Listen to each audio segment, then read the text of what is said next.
স্বাগত। আমরা যে জরিপটি হয়েছে আইআর-এর, সেই জরিপের আরো কিছু তথ্যচিত্র একটু দেখে নিতে চাই।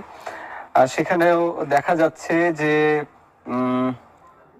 সেখানে মূলত রাজনৈতিক দলগুলোর যে পছন্দ বা কার্যক্রম পছন্দের যে চিত্রটা আমরা দেখছি, যে রাজনৈতিক দল এখানে জামাত ইসলামের কার্যক্রম পছন্দ করে 53%, বিএনপির কার্যক্রম পছন্দ করেন মানুষ 51%, এবং এনসিপির কার্যক্রম 38% মানুষ পছন্দ করে, ইসলামী আন্দোলন বাংলাদেশের কার্যক্রম 33% মানুষ পছন্দ করে। এখানেও কিন্তু দেখা যাচ্ছে যে বিএনপির চেয়ে জামাত ইসলামের কার্যক্রম বেশি পছন্দ করছে, 2% বেশি।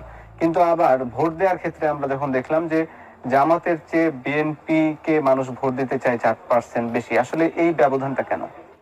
দেখেন, আমরা কিন্তু সিমিলার একটা ট্রেন্ড আগের জরিপগুলিতে দেখেছিলাম, এবং এই ক্ষেত্রে এটা একটা পছন্দ